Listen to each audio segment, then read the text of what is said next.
I've never seen an industry self-cannibalize as successfully as marketing did when it went digital. The original value proposition is we can provide you with demonstrable and measurable results. But the reality is that's not how persuasion works, and the kinds of things that we measure don't measure persuasion.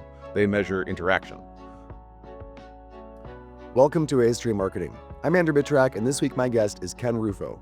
Ken is the owner and principal of Manchester Street, a marketing consultancy focused on B2B differentiation. Prior to this, he ran positioning and strategy at Emphatic Thinking, a consulting firm that's now owned by Accenture.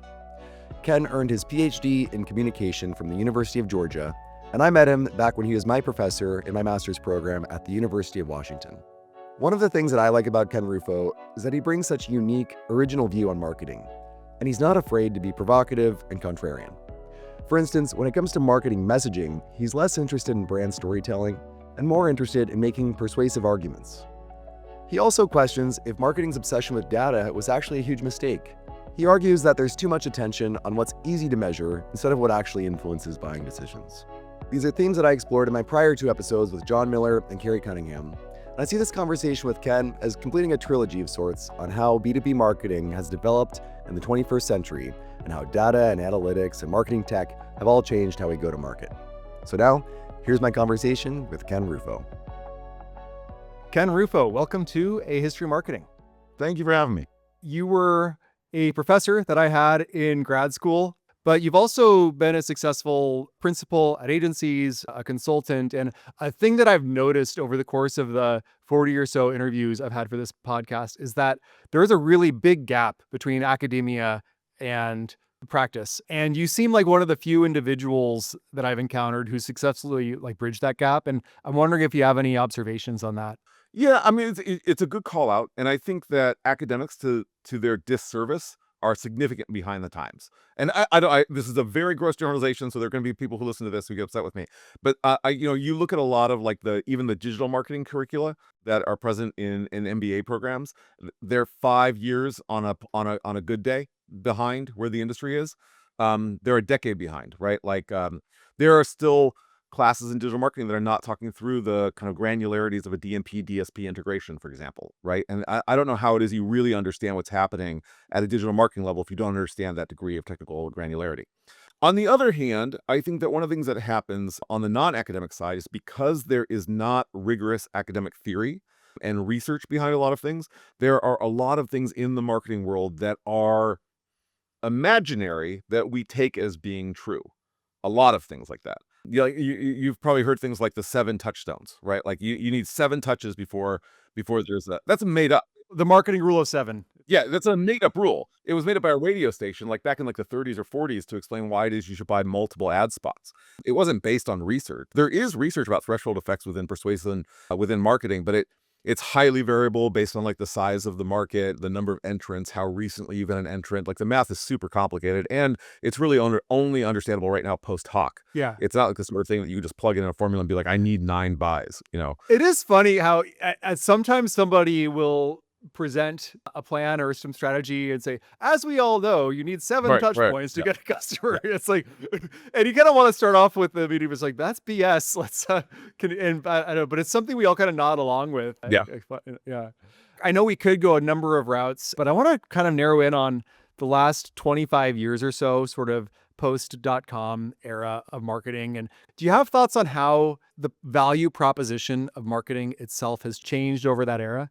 Yeah, I have two really, I think, strong thoughts on this. And one of them will be a hot take and the other one will be, I think, really conventional. I think the first thing is we've gotten better and better and better at targeting. And we've realized that it's not just enough to target a person, you have to target a time, right? So there has been a general switch from kind of segment-based or audience-based marketing towards finding the moments in which the touch points actually matter, right? And the easy way to think about this is that in any act of marketing, for it to be compelling, I need both my interest in the thing to be present and my attention to be available, right? So I can have the most amazingly catered audience of 10 people type message, really granular messaging. But if I'm not paying attention and it's not the right time for me to make a purchase, it doesn't matter. Or at least it doesn't matter in any kind of time frame in which I could attribute conversion, right?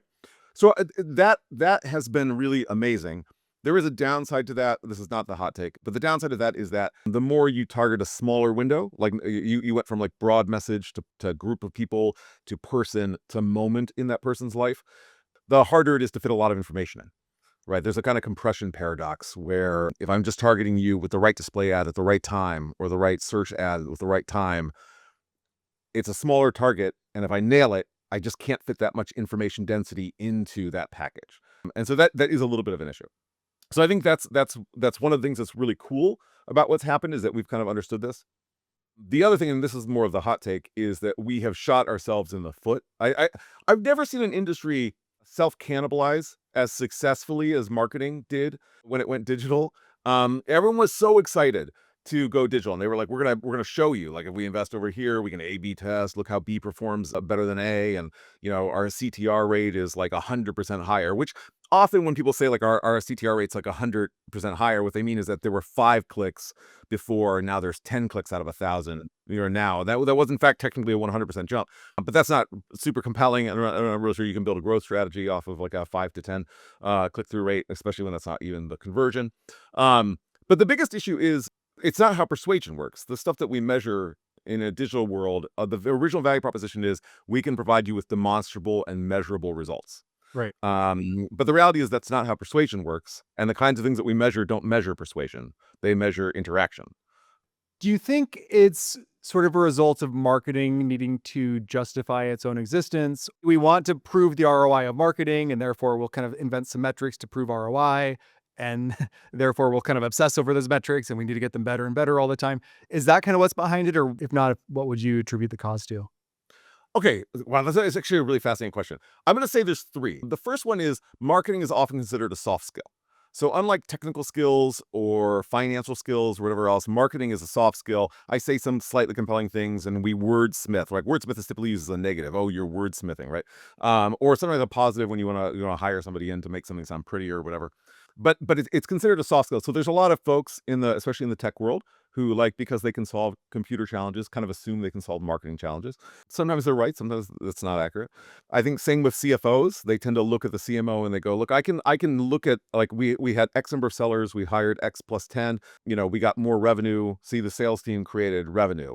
How did you create revenue? Right. And the marketers are like, well, okay, I'm gonna come up with an Excel document. It's gonna show you a bunch of stuff, and we can attribute a lot of that to marketing.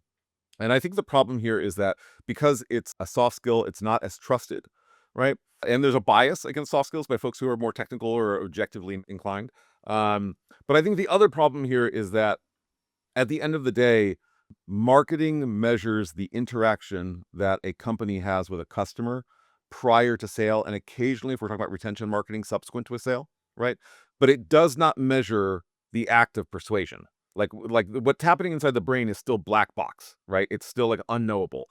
So I think part of the problem here is that what marketing is measuring is just that it's not measuring the right things. And that because they're not measurable. I don't know. Yeah, that's right. I guess every other department, most other departments at least, sales, you have closed deals, you have revenue, finance, you have profitability. If it's a product or engineering thing, could measure the rate at which things are delivered, and customer service or other things, you can measure tickets closed and things. And everybody needs OKRs or, some type of measuring, and marketing needs to create them. Would you say that marketing, and obviously we're saying marketing, like there's a lot of companies out there, there's different areas of marketing, but just by and large, in broad strokes, do you think marketing has kind of come up with some of the wrong ones? And when do you think they started doing that? Look at it this way, right? Like CTR is a great example of this. When a CRO goes to present the effectiveness of their sales team, they don't ever say we A/B tested a 46-minute pitch meeting versus a 48-minute pitch meeting. We looked at a blue background on slide 4 versus a teal background on slide 4, right? And what we noticed was a 67% more like larger focus on eyeballs, right, on the slide. So so no one else offers that level of granularity as a means to justify their existence or process, right?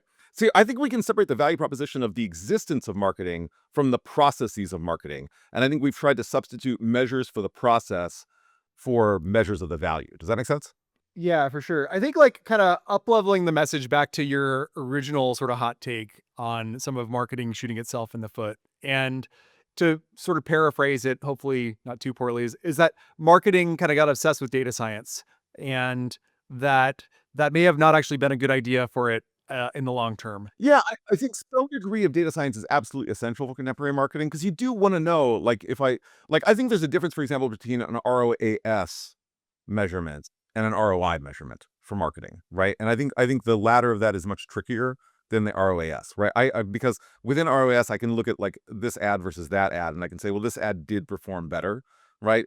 But that doesn't necessarily tell me that the idea to run ads, period, was a good idea, right? And that's the part that I'm saying is tricky. There is still a lot of assumption and a lot of theory that is implicit within most marketing campaign structures, right? Or messaging structures or brand architectures, right? But I think marketing did get a little bit too oriented on the data science thing where they were like, look, like we can pull numbers now. We can run some Python scripts. We can use R. And everyone was very excited. And I'm not necessarily sure that worked out. I mean, look, every company I work with, I won't mention specifics. Almost every company I work, I'll say almost every company I work with, when they get bought by private equity, the very first thing that gets cut is marketing, which is weird because at the moment you're purchased by private equity, you have an automatic marketing opportunity boost, right? Why do they cut it? Because they can't prove on a spreadsheet that it actually has value. The thing is actually, I think a lot of that is why brand equity started. If I kind of think of David Ocker and his work and the original Marketing Science Institute conference, it was in the 1980s, in the era of, the Wall Street movie with Michael Douglas and private equity, sort of corporate raiders. And all of a sudden, marketing needed to sort of justify itself and say, hey, brand equity, that talks to the private equity folks, right? Yeah, exactly. So it's kind of funny that you're bringing it up. We've always kind of come full circle as far as what you're experiencing there. Yeah, and I do think that's kind of like a weird moment that we're in. I think we have reached a kind of weird full circle where we've gotten adept enough at targeting and measuring that now we're looking for value in places that are not the metrics. Do you think this is going to be a sort of a loaded question here? I mentioned the Marketing Science Institute. I've spoken to folks from Ehrenberg Bass, the Institute of Marketing Science, and Yeah. and I like a lot of their work. And also, I mentioned how I worked with like data scientists for marketing too. And there's this Peter Thiel quote. I know he's kind of a controversial figure, but sometimes he has, spicy quotes. And he has some quote, I might butcher it, but it's something to the effect of that if science has to come after the word it's describing, then it's not science, right? Like biology and physics, Yeah. those are science. Political science, social science, those aren't actually sciences. So do you think marketing science is actually like a real thing? Okay, so I mean, I should point out that, like, etymologically, like, biology, the logos that is logi in biology is the equivalent of science. Logos would have been, like, words, meaning, theory, structure, right? So, like, what we call science would have been that, right? Like, scientia, the word that gave us science, right, is just the Latin version that we use. So, okay, whatever. But I understand his point. His point is Yeah. the more you have to say it, right? The more you say, like, I'm very handsome, the less it's probably true, right? So I do understand the basic point, and I don't think he's wrong about that. I think it's more like, what is the purpose of the science? Maybe what's also behind my question is that it kind of seems like as far as marketing itself and the value proposition of marketing itself, it wants authority and prestige and to be more tied to science. And it might even call itself marketing science. And that may lead you to kind of obsess over numbers like CTR. I'm wondering if that is a little bit of marketing just sort of putting a veneer of science on itself and is not as scientific as it might lead you to think. Okay, here's the charitable read on this. I think there is a general desire in most sectors of business to prove that you have value, right? Like to prove that you're producing really good stuff, right? And the reality is that marketing has a variety of core functions, and many of those core functions are very difficult to measure. But it does not mean they aren't true, right? It doesn't mean there isn't like scientific ways of assessing them. It just means it's very difficult to measure some of those things, right? So, for example, it's very difficult because it's functionally a counterfactual to say, would sales have sold as much if the landing hadn't been softened by some really effective marketing stuff, right? If they hadn't read some pre-materials or some good thought leadership, or they didn't have some ideas or vocabulary that was instilled in them by the marketing materials that they got, or the account-based plan or whatever else, could sales have gone in and have, a 40-minute conversation that resulted in a likely sale, right? Could a seller pull that off? And the answer is sometimes a seller is just very talented and they can pull that off like out of a vacuum, right? Like I've seen some sellers who are so compelling. I'm probably sure I could, like, if they'd asked for one of my kids eventually, I probably would have given it. They're just very smooth. I appreciate that. Some folks are just like that. Not all sellers are like that, right? And I think the question is, when you talk about an average seller with average marketing, is that more powerful than a good seller with no marketing, or really amazing marketing with a bad seller? That combination is very, very difficult to measure, right? We don't have a lot of interoperability in the metrics that we use for marketing in a way that would make sense in with the measures that we have for sales, right? We typically look at, like, we gave you a target, you hit your target, you had some tough accounts, you grew your accounts, etc., right? You had a certain number of calls, a certain number of meets, a certain number of deck deliveries, right, etc., right? There's a variety of things that we can look at as like sales metrics, but they don't really work interoperably with our marketing metrics. So it's a little bit harder to guess that that's the case. And typically, although this isn't always the case, revenue and marketing are split. So there's no reason why it is we want them to be interoperable. They report separately. I think marketing wants very much to say, hey, look, we contributed to that. Like, you wouldn't have done as good of a job if we hadn't been around. But that is just a very difficult case to make conclusively. Is there better data for it on the consumer side or the e-commerce side, for instance? Like most e-commerce websites are pretty much kind of the same functionality at this point, right? Like there's like the variance between a good seller and a bad seller on the B2B side versus like a good e-commerce wide, like the gap is kind of mostly narrowed. Like sure there were early leaders and who are way better, but other people are usually catch on pretty quickly and kind of implement whatever the best practices are. And so is marketing's impact just a little easier to measure on sort of the consumer side or the e-commerce side? Yeah, I know that's a great call out. I mean, because I tend to think about things from the business to business perspective. Yes, same here. Yeah. In B2C, I think there are some differences because there is a more direct line between a marketing material and a conversion. So it's a little bit easier to kind of like verify that some things like resulted in a conversion. I still think there's a lot of attribution problems with this. I think there's a lot of questions about like whether or not like incremental ads added to the conversion, or like the conversion would have happened and the ad, and that's not a negative about marketing. I'm just saying that, like, let's say I'm really interested in a product and I keep thinking about it and I see an ad and I go click on the ad because I'm already interested in the product. There's an interesting question about, like, did the ad generate interest, add interest, sustain interest, or just fill a gap until I was ready to make a purchase, right? And those are like four different scenarios for what an ad can do. And you would measure all of them slightly differently, right? For example, maybe there was something in that ad that broke a moment of tension within my deliberation process. And I was like, that is the phone I want to buy. That is the upgrade phone I want to buy. I want to go with a Pixel instead of a Samsung this time.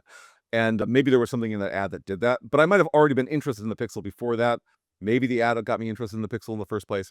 We can look at the fact that an ad interacted with a consumer and we can say, hey, that ad was part of the journey that they made. And they Yeah. and they ultimately decide to make a product. So the ad gets attribution. It led to a conversion. My point is just that, like, we don't always know what its actual rhetorical or persuasive function was. Like, whether it was strictly awareness, deliberation, like what other thing was contained within that. Yeah. If marketing's obsession with data science helped kind of shoot itself in the foot, what's your take about storytelling? Okay. I mean, I don't want to plug Manchester Street, which is my little entity, too much. But we do use a line that I like quite a bit, which is not mine, by the way, originally. A very talented graphic designer named Nick Danielson used this line, I think, for the first time, which is that I think stories bring us together, but argument sets you apart. I think that, like, when you're thinking, especially in the B2B context where decision making tends to be multiple people, it tends to be against very particular kind of requirements. And sometimes sales can be more complicated, sometimes even elevated to complex in terms of the level of integrations. I think in those instances, storytelling is a great way to say, hey, I get you. It's not a great way to differentiate. The power of stories is precisely that it combines shared experience, but that does make it harder to stand out from the crowd. So I like storytelling as long as it's in the service of well thought through, kind of like, and very persuasive argumentation. I think storytelling for the sake of storytelling is like a fun exercise, but there are novels for that. So I think it's not necessarily what I think of as being a marketing function. That being said, I think that storytelling has a great corporate function at a strategic comms level as a kind of like organizing principle to or for the culture of an entity or culture of an organization. I think that storytelling is really useful for that. It helps people kind of see themselves as part of a larger project or value, and I think that's really powerful. I just don't think that a lot of people see, like, look, you own a cell phone. Yeah, I own a cell phone. All right. How many times have you seen like a Google Pixel ad or an iPhone ad where they're out and they're camping and they take a picture of the stars and you're like, I need to go camping with my phone to take a picture of the stars. In fact, I can't go camping without an iPhone or without a Pixel or without whatever, right? You know what I mean? Like that, like you kind of like the emotion, but that's not how you would decide a phone. Yeah, I mean, I think the picture of the stars, I couldn't say the specific ad you're referring to, but I know the type of Yeah, ad. yeah, Usually it's like, well, the thing is you want to differentiate this year's phone versus last year's phone, right? yeah. And low light, that's kind of a difficult thing. And having a more powerful camera that's better in low light, maybe telephoto, I don't know, or the wide one. And it seems like also a way of choosing more of an extreme kind of use case, which is a night photography use case, and which I Mhm. think in a way is hopefully showing storytelling in a way, but also somehow weaving in some type of competitive differentiation in that case, like the Those ads camera. don't do that. I just disagree fundamentally that those ads do that, right? I think if we go back to like Apple ads, like the Think Different campaign, I think that's a much better example of tying an emotional value or aspiration to an argument, right? Like it just works, right? Or I saved the day, Apple Think Different. I think it was a really compelling way to separate the idea that like if you wanted a machine that you could muck around with, then sure, maybe Windows. But if you would like to just be creative and not be encumbered by the machine, you can think different and do that. I think that's a much more compelling campaign. In that situation, it's a great example of where the story serves the argument rather than just kind of being the emotion for the brand or the product. Yeah. Coming back to data science and marketing, maybe having shot itself in the foot, and just like to kind of tie the bow on that part, like what should be done about that, or what should have been done differently about that? Okay, yeah, those are two probably different questions. Okay. I think what should have been done differently is just that, like, I think we overpromised what was possible. And I think we overpromised what was possible in part because of the question that you asked at the very beginning, which is the split between the academic and the practical that we see oftentimes, right? I think that in practice, people just thought, like, oh my gosh, if we can show these numbers, right? Like, we're going to be able to prove that marketing has really good ROI. We know it works, right? We all kind of intuitively know marketing is useful. And now we just thought, well, if we have the metrics, we will be able to show this. But because the folks who were doing that were not folks who studied persuasion, rhetoric, psychology, right? Like other than as like adjacent things that were useful to very specific acts, they weren't really kind of digging into the research and the theory that kind of undergirds our understanding of those things. If they had at the time, they would have realized that like the things that we can measure don't really assess whether or not the marketing was effective. They assess whether or not the marketing happened, right? And then we can do a kind of post hoc behavioral analysis, like kind of like like a behavioral psychology, where we say, well, the result was more clicks, ergo, it must have been a more effective ad, right? But that doesn't explain the act of persuasion. It doesn't tell us that the messaging was better for a reason. It tells us that we are making an assumption, right, after the fact that the behavior suggests that B is better than A, not explaining why B is better than A. And I think that's a bit of the problem originally. In terms of what would fix it now, is I think that marketers, CMOs, I mean, my preference would be that they just really stand up and say, look, a lot of what marketing does, like marketing has some core functions. It makes you aware, it differentiates, and it educates on a point of view. I can measure awareness pretty easily, actually. I can measure whether or not my campaign made you more aware. Unaided brand recall, click-throughs, whatever. Those are all actually pretty good measures of like, did the ad effectively make you more aware? Search, optimization, etc. In terms of, did it differentiate? That's a little bit harder because like we have to kind of have a better understanding of whether or not the message actually resonated. And in terms of educating, what I mean by educating, I mean that like I got you to think about things from my point of view, right? Very difficult to measure. Unless I can somehow measure whether or not your sentiment, like if I look at the sentiment that's being used, matches the verbiage that I want you to use. But that's really the only good measure for that. I think that CMOs should stand up and say a lot of what we do isn't super clearly measurable, but I'm convinced that there's a vision and a strategy and a thought leadership, and there's a kind of coherent way to do this in the same way that like, when we think about sales methodologies and we think about like say challenger sales versus solution sales versus impact selling, or whatever else, we're picking a framework that we think is just going to be the most effective based on our experience and intuition and a degree of measurement. But it's Yeah. not entirely decided by measurement. Marketers should do the same thing. Do you think there's sort of a collective action problem among CMOs to do that and stand up and do that? Because like, if I'm the CMO, like, well, I'm not a CMO, but like, if I was at some big company and said, "Hey, I'm gonna take this belief, things are not measurable, and then some executive, CFO, CEO, somebody who has influence over whether or not I have a job says, yeah, but this guy over here from that company says they can measure it. I'm just going to go hire that person. And if it's sort of like if one CMO does that, good for them, and maybe that works at a company. But also, there's sort of a threat from from others who might kind of have bigger promises and then come in and do those promises, maybe not deliver on them, and then get another CMO job a few years later before people figure out it's not working. And Yeah, so right, that's a real risk, and you're not yeah, wrong. I mean, but the average tenure of a CMO is, I think, still somewhere around 18 or 19 months.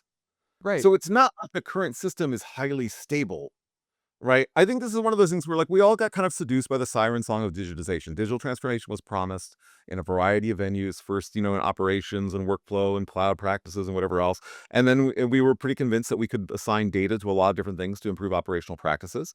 And sometimes that data just doesn't measure what we think it's trying to measure, or even sometimes what it purports to measure. I think a lot of companies sold CMOs and sold CEOs on the idea that if we could just attach more digital data, if we had the right platforms in place, we could do some stuff. And by the way, there are some instances in which data is incredibly useful. I actually think that yeah. ABM programs are a great example, right? I think account-based marketing programs really benefit from data. Although we should point out that most ABM programs look at completely different stats than our typical kind of like demand gen programs, right? Or even some of our brand programs. They look at completely different stats. I actually think those stats are often very, very useful in determining whether or not the ABM program is actually effective, along with conversion rates. And I also think that you should probably post hoc interview sellers to talk about the sales cycle was through.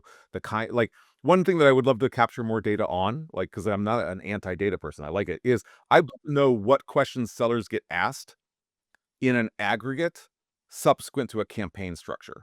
So seller goes into a meeting. How many times does the language accord with what we had in our thought leadership? How many times are they asking the questions that we're suggesting are important questions in our marketing materials, right? So that we're controlling more of the conversation, right? How often does that happen? But again, that requires a degree of integration in that training process, which is difficult. So you've been in sort of the marketing agency world and consultant world. Well, has it been close to 20 years for you doing that, or how long have you been doing marketing God, I consulting? don't know. I'm really old now, so it's been a while. I mean, I've been doing this for at least a decade and a half. I could probably like figure out the exact timeline. How has that changed? How have the dynamics of running a consultancy changed over the time you've been in this profession? I mean, you might actually be better at answering this just because of the range of people. So I can really give very limited kind of anecdotal assessments. But I think it's changed in a couple of core ways. I mean, the first one is the absence of business travel now, like the relative absence of business travel, is really large because it's much easier to develop larger integrated relationships with an entity that you're doing consultation for, whether it's marketing strategy or strategy all up, when you are physically present in the day in day out of an office where people are also physically present, right? There's all sorts of like cross-pollinated, people use water cooler conversations, but like there are those things, right? You end up sitting down, you go out to drinks, like whatever, and you end up getting some other tidbit that starts to factor into your analysis and assessment of what's going on. And there is just sort of a magic to that as you sort of like kind of like learn more about the dynamics of an organization. I mean, one thing that I learned really early on as an academic who was moving into this world is that every business makes a decision for a reason. Sometimes it's terrible decision making. Sometimes the reasons are not good, but they are absolutely intentional, right? Like there's never like a random policy. It's there for some reason. It might be counterproductive, might be a bad policy or whatever else. But if you don't understand what those reasons are, and sometimes those reasons are just people politics, right?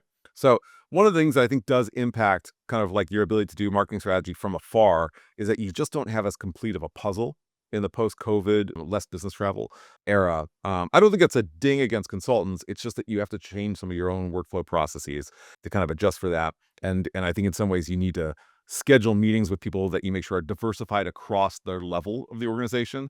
We sometimes do these messaging workshops.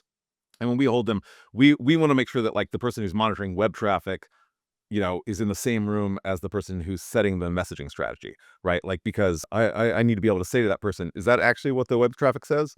And they go, no. And I go, okay, great. Or sometimes we'll do multiple workshops where we'll do like product in one group, marketing in one group, sales in one group, execs in one group. And then we'll do a reconciliation group where we say, okay, so here's a chart of how everyone disagreed, right? Who's right? Like, why did product think X when marketing thought the opposite of X, right? Like, is it because marketing doesn't understand product, or is it because product doesn't understand customer? Like, where's the miscommunication there, right? And you kind of have to adopt those sorts of processes now because you have such a partial window into an organization. So that's one thing. I think the other thing is just that like there's a lot more scrutiny right now on whether or not the consulting dollars pay off, right? And some of that is because of some, let's say, high profile examples, getting paid to change the name of a streaming service and then you get paid because that didn't work out to change it again, to eventually get paid to change it back to what it was before you got paid. And I'm not calling anyone out on this particularly. I mean, it's got to be HBO Yeah, Max, yeah. HBO, and all that. I mean, they themselves are pretty cheeky about it. I don't know about I don't know any consultancy background stuff on that. Or who was involved. The same entity was billed, let's just say billed for all of those. That's funny. But so I do think there's a little bit more scrutiny because there's been some high profile mess ups from consultancies. But the other thing, by the way, is just AI, right? Like I can hop onto some of the better AI programs and I can say like, hey, give me the like Forrester read on what this would be like how, given what you know about like here's a paper on how Forrester assigns its quadrants. What would we have to do to be considered in this quadrant? Like, here's what Gartner says, like what we need to do to be part of this thing, right? And I think the pressure to have a person be smarter than the aggregate of the data of an organization that can now be parsed by AI is just really high. Like you just need some really innovative stuff. And I think weirdly enough, this is actually where the academic part comes full circle because it's kind of like now what we need is not aggregate levels of practice. Like I have so much experience, I can tell you what to do because so can all the things that cataloged evidence of your experience, right? What I really need is your way of seeing, and that's theory. One question I have just about like where marketing consultants fit in is that I'm going to say something provocative and you can shoot it down. Okay. Yeah. Do consultants partly exist so the decision maker at the company doesn't get fired? That that hey, if I'm a marketer and I have intuition about a thing, but let me hire a marketing consultant to do things, and you say to do this thing that I was kind of wanted to do, and then it doesn't go well. I'm like, oh, that consultant. At least I get to keep my job, but I'll fire the consultant. Are they partly an insurance policy? Oh yeah. Yeah. There are definitely been positions there, I think in two ways. Sometimes Yeah. you're just there to resolve an internal political dispute. Like, one person says A, some other entity says B, and your job is coming to be like, I think A is probably the more reasonable thing. And then they go, aha, right? But typically it's A that paid you. And I'm not saying that's because you are biased in your thinking because A paid you. You're biased because typically the reason why A decided to bring in a consultant is because they were pretty confident they were right anyway. And they just didn't want to keep spending political capital to convince someone when they could just have a third party do it. But the other reason is you're absolutely right. We are fireable. And so when we mess something up or whatever else, it absolutely can just be because the consultant's an idiot. Yeah. And this kind of comes back to the AI thing. Like if I'm a marketer and I'm having some political dispute or whatever, I can ask the AI and we can both ask it and then see if it supports our opinion and say we're right. Or we can go to the consultant and do it. If I choose AI and I make a bad decision, and I get fired for it, that's my fault. They're like, hey, you shouldn't have trusted the AI. You should have done something. If I hire a consultant, you kind of get the insurance policy benefit, right? That's right. I can fire the consultant. Yeah. So it's Yeah. like the AI in some ways for consulting isn't as much of a threat. Yeah, there is that. I think the other way to think about it, which is so you're absolutely right that like we have a disposability or like a thumb on the scale effect that like is just politically useful sometimes, right? And so that is just part of the reality of the work. But the more like useful and charitable part is that there's two things that consultants typically bring to the table. The first one is because we work with a variety of companies, we have a variety of lateral experiences that we can draw from. Right. A lot of times the really good like new twist in marketing is simply an idea from an adjacent industry that one industry wouldn't have thought of, but the other industry needed to think of. And when you put them in juxtaposition, it suddenly makes a lot of sense. Right. And so someone who's worked across a lot of industries is very useful. There's an idea, both John Dewey and Thorsten Veblen talked about this in different ways. One called it trained incapacity, one called it occupational psychosis. But it's the basic idea that the more you work in a particular space, the harder it is to see the outside point of view. Right. Like this is the cop where like every boyfriend that comes home with the daughter is probably a criminal, right? It's that kind of idea, right? Or in marketing, we refer to it as the problem of the inside out perspective. I once, here, I'll give you a great example of this. I once worked with a company. Here's a great example. I once worked with a company where we're in a meeting and the head of product goes, no other company does the following things. And he lists this thing that their product did really well. And he's like, nobody else does that. And I said, well, that's just not true, because we always do a lot of really heavy compete analysis. And I said, that's not true.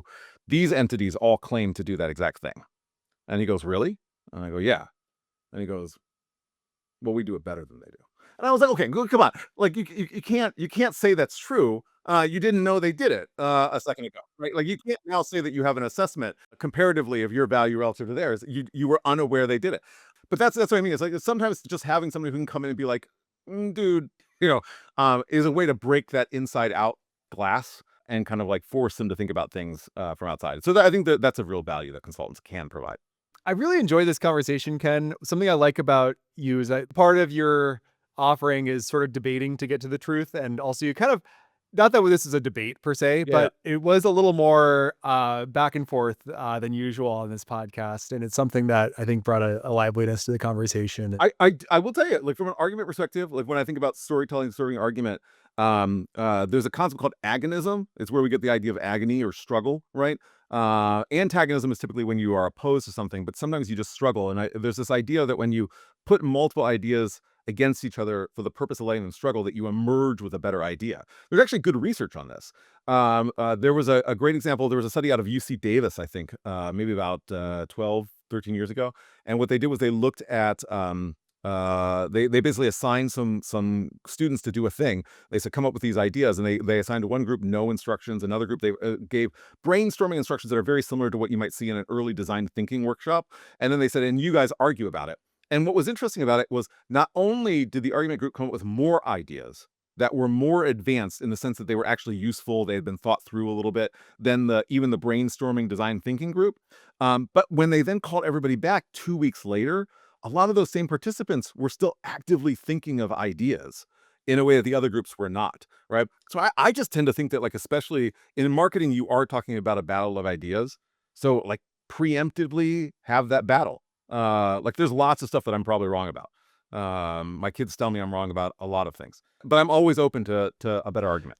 There's a great book on this. Did you ever, there actually a previous podcast guest was Ian Leslie. He wrote this great book about John and Paul, but he also wrote this book that was called How to Disagree. I've not read it, but it sounds great. Yeah, it was a good one. You might dig it. And I just plugged somebody else's book. Sorry about that. But like, if listeners have enjoyed this conversation, want to learn more about you and your work, are there places where you'd recommend they follow you online, or any links you'd like to plug there?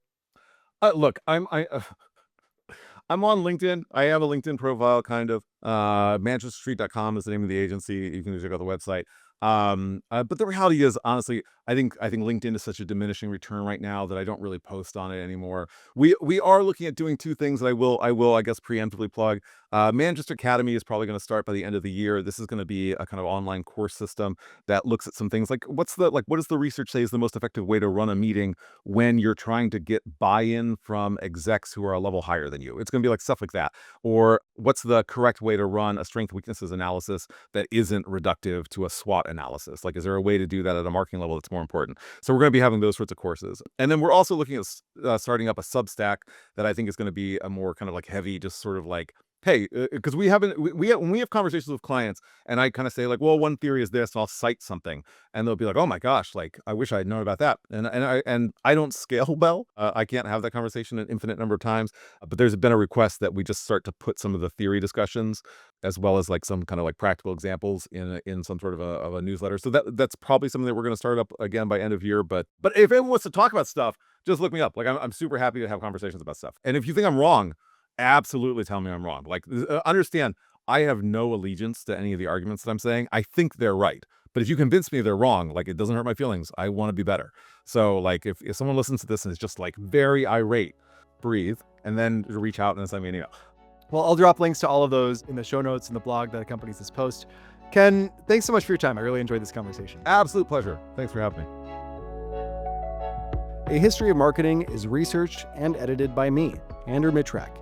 If you'd like new episodes delivered right to your inbox, visit marketinghistory.org. There you can also find transcripts of every conversation, including helpful links, images, videos, and other blogs about marketing history. You can send me an email at hello@marketinghistory.org. This podcast is a passion project of mine, and I have zero interest in monetizing it. But if you'd like to support A History of Marketing, consider leaving a review on your favorite podcasting app. Or better yet, tell a friend about the show. Thanks for listening.